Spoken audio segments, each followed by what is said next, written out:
we're going to do Behar tonight, but it's going to be different. And I preface this by telling you that when I saw the title and I saw what was here, I didn't go off the rails, but I'm doing what John Wooden would call random digression. I'm going to cover the first 15 verses, but I'm not going to do it in the ordinary fashion because I want to give you some insights into things that you probably haven't thought about. And for Rob, I'm going to give him a bunch of gematria to think about. So there's a lot of things in here that are very different. But anyway, so we're going to talk about Behar. And Behar simply means on or in the mountain. This is the only Parsha in which Mount Sinai was the focus from the very beginning. So this information was given to Moses on Mount Sinai, but is now just being presented to us here, which is another understanding that obviously the Torah was not chronologically put together. There were some changes in organization. So anyway, I want you to go to chapter 25 of the book of Leviticus, Vayikra, and we're going to look at the first few verses. I may skip a couple, but anyway, it begins by saying, Hashem spoke to Moses on Mount Sinai, saying, speak to the children of Israel and say to them, when you come into the land that I give you, the land shall observe a Sabbath rest for Hashem. And that's the important part right here, that the land will have a Sabbath rest. So for 6 years, you may sow your field, and for 6 years, you may prune your vineyards, and you may gather in its crops. But the 7th year, you shall be complete rest for the land. You understand, this is about the land, not about us, not about humans. So the land needs rest. And the question then becomes, why does the land need rest? Well, we have to then look to what the sages have said, that the land itself possesses a soul. And just as we have a soul and we are given the opportunity to rest once a week, the land will be allowed to rest for an entire year. So that's the first point I want you to get to understand. Now, afterwards, of your harvest you shall not reap, and the grapes you had set aside for yourself you shall not pick. It shall be a year of rest for the land. Now things may grow on it, and grapes may be growing on the vines, but you, the owner, may not take it. It belongs to God. Now the Sabbath produce of the land shall be yours to eat, for you, for your slaves, for your maidservants, for your laborers, and for your resident who dwells with you, and for your animals, and for the beasts that is in the land, shall all its crops be to eat. And you shall count for yourself 7 cycles of sabbatical years, 7 years times 7.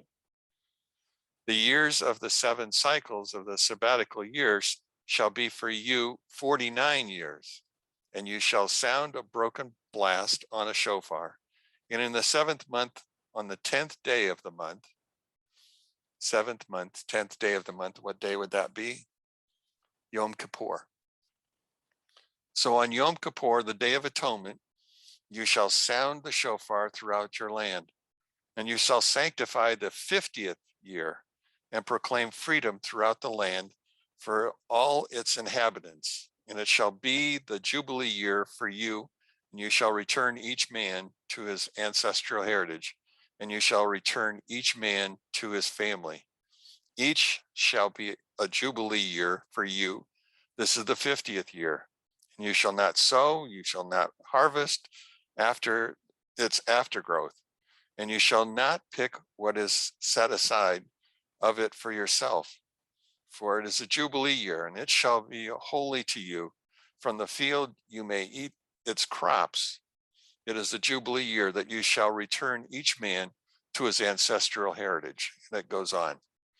Now, the point that I want to make here is the fact that there's several things that are hinted at here that are not spoken directly. And I want to talk about all of the things that really are tied up into this, in beginning with the title, Behar. The word har means mountain. The prefix is beh, which is either in or on, depending on how you want to look at it. So if I were to look at the word Bereshit, I would see the word in, and then we would add the idea of beginning, Reshi. But this is particularly interesting because of something that the sages begin to look at. And they begin to understand Mount Sinai, and what happened on Mount Sinai is a very significant event. And it's one that we can oftentimes lose track of because of the fact it's mystical as well as spiritual, as well as physical. But I want you to get the concepts that are going through this. So the word that I want you to remember is the word Behar. Now, the word Behar has basically 3 letters, and it's the bet, it's a hey, and it's a resh. And now the total value of that word is 207. Now in Hebrew, if you go back to the Yetzirah, the books of Abraham, you find out that values actually are hints, that they hint something else. And so in this particular case, 207 hints of the word or. Or is the word for light. And so on the Mount Sinai, when that experience happened, it was a mystical mountain that also produced a great illumination, a great light. Spiritually, the light was the understanding of the commandments and the orders that were given. But it was also a kind of a light that was very, very different. It was very, very luminescent, I guess is a word that I want to use. Now, before I go on, I want to give you the understanding that this light then is going to be something special. Now, in our study, light has, well, if I were an Eskimo, the word snow has what, 22 different meanings or 22 different ways of varying it. The word light in Hebrew has 13 meanings, 13 ways to describe light. In fact, I wrote them down so I wouldn't forget them. And I want you to listen to their meanings, and let me give you a little bit of an explanation, a brief one. Now, the first one is obviously or, which just simply means light. The second one is noga, like we had in Noahide, but noga is the idea of an illuminant, something that glows, it pulses light. Then there's the light for ziv. Ziv is the light that it's gleaming. Ziv is also the word for spring. Words can have multiple meanings.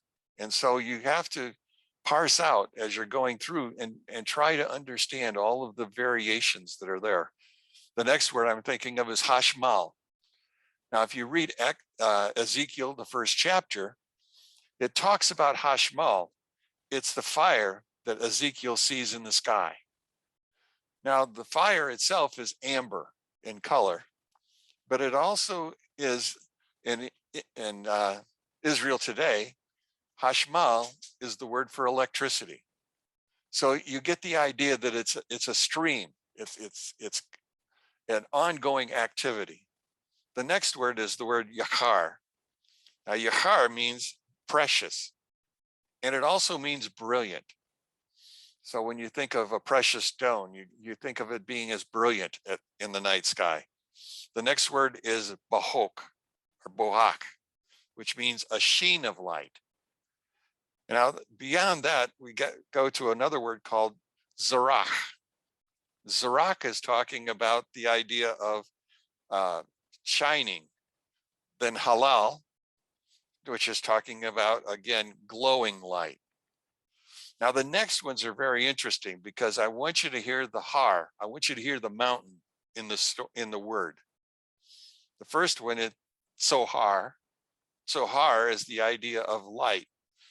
It's also the word that was used, if you go back to Noah in the ark, he had a window. Well, the window in Hebrew was the word sohar. which is actually a precious jewel. So the window, instead of having a pane of glass, had a jewel. And the jewel was the light that filled that ark, because there was no light outside for 40 days and 40 nights. It was just rain and clouds. And so it was a very dark place, but the window let in the Zohar, this luminance. Now the next word is Tohar. Again, the word means brilliance, and it also means pure. So you can see that the words have multiple meanings to them. And so they go in different directions when you go to reading them in the Bible. The next word is Behar, which means radiant. The next one is Zohar, which we know is a set of books, but it actually, again, means radiance. It's radiating light into the area. And the last word is Nahar, which is the sheen that goes on a river. When the sun casts itself onto the river, you get this sheen, and that's Nahar. So the last five come to the same word, mountain. But I never mentioned the word mountain in any of them. But yet they all hint of mountain. Oh, by the way, or has the value of 207. Now let me give you another number. Joey's going to love numbers. We're going to go to the number 13, because that's the number of times that we found the word light.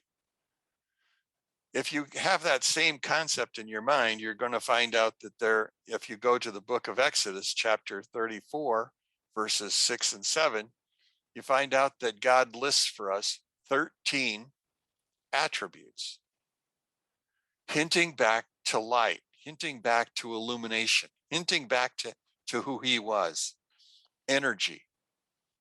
Because, we frame him with having hands and feet and all of those other parts. That's not God. That's what a metaphor is to help explain who God is. God is energy. He is beyond anything that we could possibly understand. 13 is also the synonymous for the word ahava. Ahava is love. God is love. God is light. God is love. God is luminescence. God is.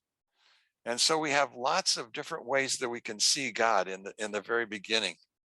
Now, as you're looking at it, I want to give you another look, because we began by talking about in verse number 2, talking about the land shall observe a Sabbath. Now, the numeric value of Sabbath is 702. Now remember, the mountain is 207, light is 207. This is the inverse of it. So there's, in Jewish understanding, there's a connection between these three objects. And that became my focus this week, is tying all these objects together and giving you maybe a different understanding of God. So anyway, so we see then a value of 702 and a value of 207. And oh, by the way, there's another word that has a value of 207. Ein Sof. Ein Sof. Ein Sof is infinite. God is infinite. God is light. God is infinite. He is beyond anything that we can comprehend. In fact, the word Sof is a derivation of the word for sea. A sea is massive. But this sea is Ein. It's not there. It's nothing. So God is, but God is nothing.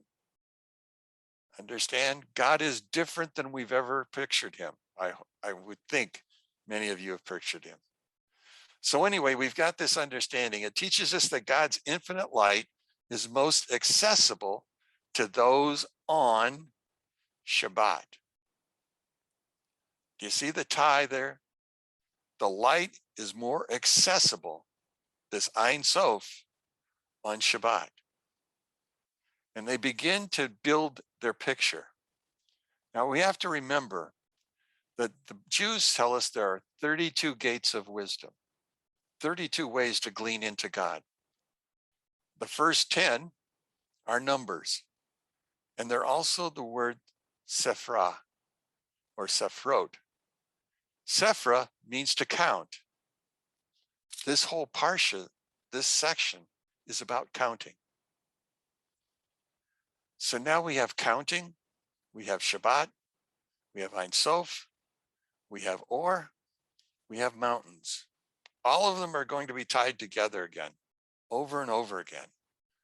So what seemed to be very obvious, that he was talking about the fact that you're going to have to pay attention to a Sabbath year and a Sabbath Jubilee year later on.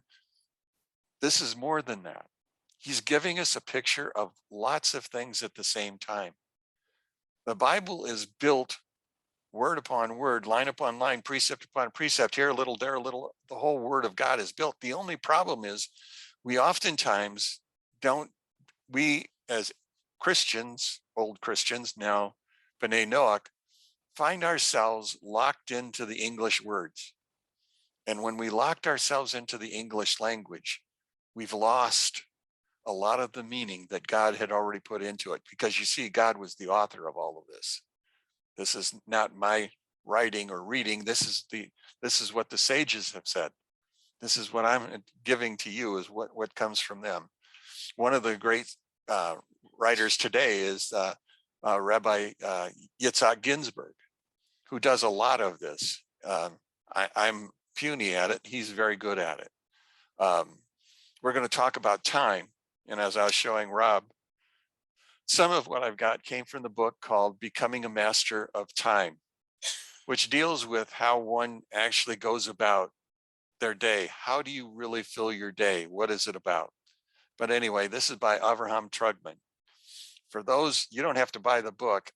Trugman actually on YouTube, if you go to YouTube, Avraham Trugman, and you put that plus time, will give you an hour lesson on what time is about. And I tell you, it's really worth listening to. Anyway, back to the story. So symbolically, the connection between light and the Sabbath or Shabbat is symbolized by lighting a Shabbat candle. Again, light, bringing light into this picture. It's ceremonial because it brings us to a day of rest. When you light the candles for Shabbat, you're lighting the candles for rest. This is the beginning of that whole process. Now, both light and Shabbat are really supposed to awaken something within us. It illuminates, but yet at the same time, it's supposed to bring to us the idea of holiness, purity, spirituality, and joy. That's what this day of rest is supposed to be about. Now, just as God's infinite presence was revealed when he gave the Torah to us, so too God's infinite light and an ability to concentrate on Shabbat, because this is the day when it is easiest for us, if we use this day, to learn. This is the day of illumination. So it's a very significant thing that I'm talking about. Okay, let's go back to the concepts of Behar. So God spoke to Moses on Mount Sinai, saying, "Speak to the children of Israel." And he laid out two things that they were supposed to begin to understand. When they came into the land, not before. It's when they came into the land. And then we have to ask ourselves, what does it mean to come into the land? Because you see, that was supposed to be the starting point of this whole adventure. Well, when they came into the land, the problem was they didn't own any of it. It was given to them, but they had to earn it. So for the next 14 years, Joshua and the tribes of Israel carved out for themselves. They should have eliminated the tribes, but they didn't. They carved out for themselves portions of the land that they would live in.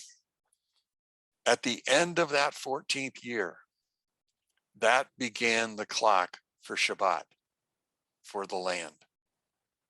So from then on, they didn't count. The count was made by the sages, by the Sanhedrin. The Sanhedrin was responsible for counting both the Sabbath year and the year of Jubilee.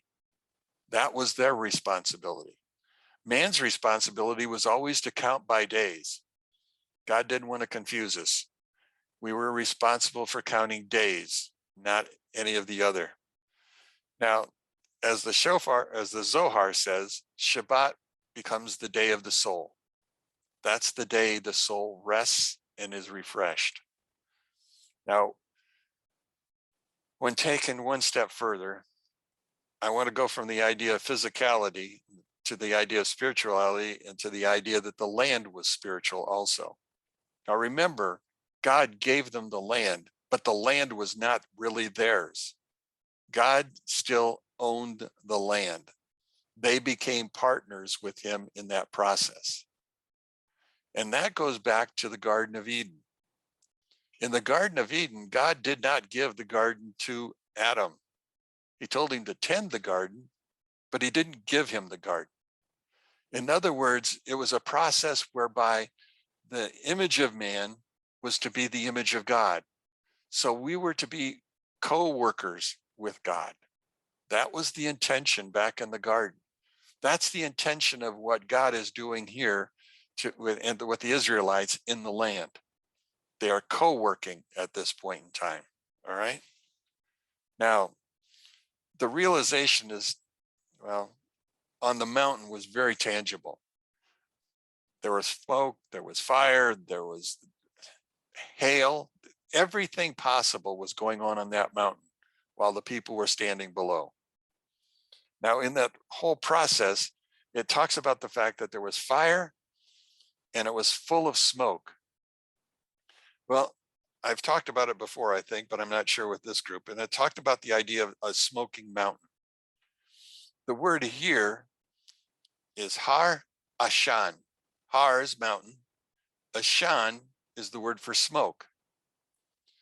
Again, Hebrew is one of those languages that has lots of derivations, lots of ways of looking at it. And so the rabbis began to look at that word for smoke, and they began to see an acronym in it. By an acronym, I mean that each of those three letters that are in the word spoke of something else. So I'm going to give them to you. The first letter was the letter Ein. Ein. Now the letter Ein, when you put it into a word, represents worlds or space. Ein is about the worlds. How many worlds are there? We know of at least 4, 5 worlds, possibly 6 worlds. There's the idea that this whole thing is about worlds or space. Now the word itself is the word olam. Doesn't sound like Ein. That's because it has an O sound. The vowels changed the letter. The letter is still Ein Lamed Mem, but it pronounces olam. Now the second word is the word, or second letter is the letter Shin. Shin is used and can be figured out to be the idea of year or time, Shana. Shana. Shana is the word for year. So we have a world, we have years, and the third letter happens to be an Nun, which is Nephesh. It speaks of our soul, the basis of life here. So these 3 letters together create for us the idea of physical dimensions. In the beginning, Genesis 1:1, first word, Bereshit. In the beginning, God created time and space. This is what we're looking at on the mountain. Again, a reflection back in time. Understand that the people at the base of the mountain were said to be able to not only hear God's voice, they could see his voice. In other words, the words themselves, like in a balloon, I guess, if you want, the idea is that they were physically seen. Mystically, maybe, whatever. So the Nephesh is as real as the physical dimensions of time and space. Going on, the idea of unity, the unity of time, space, and consciousness is tangible to all the people that were there at Sinai. Now, in this context of what's being discussed here regarding the giving of the Torah on Mount Sinai, because that's where this is coming from, Mount Sinai. It presents God revealing lots of things there, not just 10 commandments. He's revealing a great deal about himself and about the worlds that he's created that we're living in. So the idea of a physical mountain, yeah, there was a physical mountain there. The sages say that the mountain was the smallest mountain in that area. It was not something that anybody would have come to and said, this is the greatest mountain there is. It was small. But at the same time, they would also have told you that the essence of that mountain wasn't a mountain at all in physical form, but it was energy, complete and utter energy. It was spiritual light. Now, it is important to note that according to all the opinions of all the sages, everything I can find and read, the Torah was given on Shabbat. That was the day in which this happened. Now, there's a disagreement as to whether it was the 6th of Sivan or the 7th of Sivan, but there's no disagreement on the fact that this was Shabbat. Again, take us back to our text. Shabbat is one of those things that's important. So Shabbat is time. We're talking about space. All of this over and over again. This is all in these verses, but you have to go for it. You have to begin to think about other things. You know, I couldn't help myself. Once I started thinking about time, I remembered back to my growing up years in high school, 1965. I don't know about you or where you were, but in 1965, I was a junior at Riley High School. And I used to go over to my friend's house. We had listened to music and all the other things. And one of the songs that really struck me was a song that was written, well, it was a song that was written, and I thought it was written by the Byrds, but it wasn't. It actually came from the Limelighters, who actually took it from somebody else. But the concept is that they created this song, and I thought this was such a neat song. And then I finally figured out why I knew that song, because it happens to come from the book of Ecclesiastes. You know, King Solomon begins that whole section by saying, a generation goes and a generation comes, but the earth endures forever. The sun rises and the sun sets, and to its place it yearns and rises there. It goes to the south, it goes around to the north. The will goes around and around. The will returns to its circuits. All the rivers flow to the sea, yet the sea is not full. To the place where the rivers flow, there they naturally go. Did you feel the rhythm in that? That's the concept that he was trying to get across, is the rhythm of time. When we count days, we are really counting a rhythmic pattern. Right now, you're in the midst of counting the days of the Omer. It's a rhythm. It's daily, one upon one. He goes on to say, well, let me do this first. He goes on to talk about the fact that in the 3rd chapter, everything has an appointed season. The word is zaman. And there is an 8, a time for every purpose under the heavens, a time to be born, a time to die, a time to plant, a time to uproot the planted. And so it goes. There are 14 pairs. Well, you know what I'm going to do. I'm going to take those 14 pairs and I'm going to find a word that fits to the number 14. And the word is koch. Koch. Now the word koch itself speaks of the idea of preparing. The world is preparing for us to be here. We're going to go through seasons and we're going to go through time. Now the word zaman itself, which is the word for season, is also the word that means to prepare. So we have 2 words that have the same value. He goes on to say that the word 8 has a root that goes to atad, which means time, which also means future time. And another example of that is ata, which means reality and present. Time is real. It has reality to it. And right now, in the moment we're in, is the only time we will experience this moment, because everything after this will be future.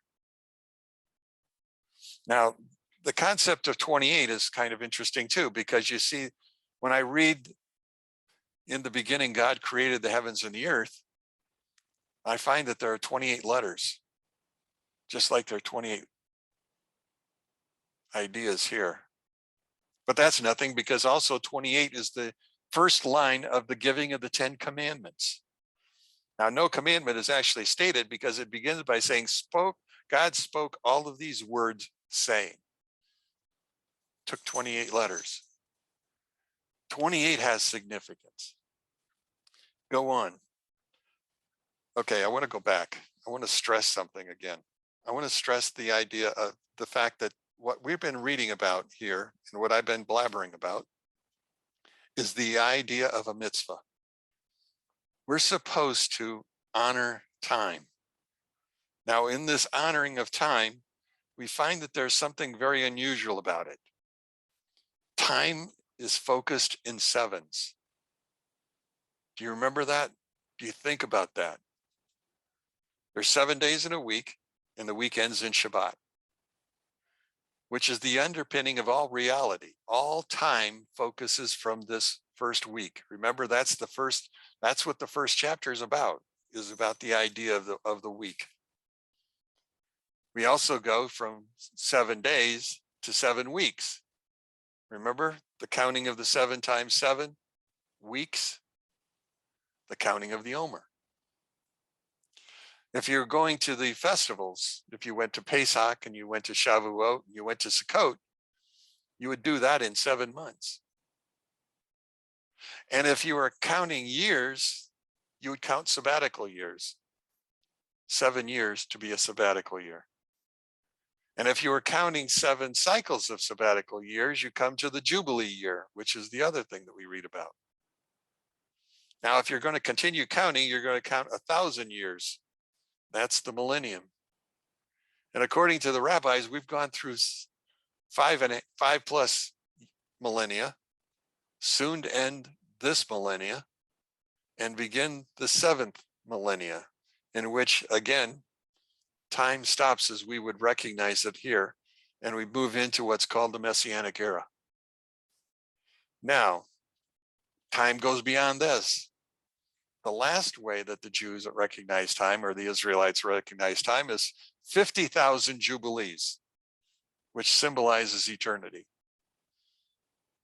So everything is about time. Time is about counting. We count the days of the week. We count the weeks of the Omer. We even count the months of the year. But again, when we count the months of the year, we say January, February, March, April, May. If you were an Israelite way back in the days of Abraham, you would say the first month, the second month, the third month. You understand what I'm saying? In the book of Exodus, when God changed the months, when he changed time, and he says, this will now be the first month. He didn't say Nisan. He said, this is the first month, making everything else move in its rotation. Now, go from there. So time is divine. That's the first thing. It's cyclic, if you would say it right. And we realize that time also has a rhythm and a flow to it. That's the understandings. And it's oftentimes symbolized in sevens. Now, time should also become personal. You see, there's other sevens that we probably missed when we went back through the book of Leviticus, because you see there was a section where a man who has a discharge counts 7 days. And a woman who go through a menstrual cycle count 7 days. 7 is a significant number in a count. So we keep track of that. So time is about counting. Now, what's different in this count is the fact that you infuse significance to it. You see, what you do or don't do adds or subtracts from the significance of that day. You determined what that day is going to look like, what's going to happen on that day. In fact, the early rabbis and the early sages, they kept diaries, reminding themselves what happened that day, what was significant, what did they do, what did they focus on, what words came to their minds. That each day has some significance to it. Now, the next thing they talk about is time, talking about attention and attaching great significance to each of those passing days or each of those passing moments. And each of those requires us to count. And the word for counting is sephra. When we count sephra. Now, sephra is also not only the word for counting, it's also the word for what we'd call the Adon Kadmon, the first man. Remember, he has 10 attributes. 3 are mental. He has a keter, which is unknowable. In other words, it's our superconscious. We have Chokmah, we have Binah. Then we also have what's called the emotional. The emotion of kindness, stringency, strictness, which is Gavara, Tefret, which is beauty and balance. And then we have, again, the behaviors, Etzak, Hod, Yesod, and finally Malkut. So Abraham, when he was discussing this, created this understanding of what the Sephra are. Getting closer to the end. Hopefully you can hang in there a little bit longer. So we said that the sabbatical year and the Jubilee year were all decided by God through his Sanhedrin. They were the ones that made the call, not anyone else. And that the first cycle began with Joshua ending the searches through the land. Now, after that point in time, it appears that there were 490 years that occurred in which the sabbatical year, the year that the land was supposed to rest, the Israelites didn't allow it to, well, at least not all of them. And so God saved that for a punishment. And he punished them not with 7 years, but with 70 years, one for each of the 7-year cycles that they did not rest. So they were out of the land for 70 years. They came back to the land. And again, they did not keep the commandments of sabbatical years. In fact, they didn't all come back. Many of them stayed away. Many of them stayed in Babylon. Some stayed in Persia.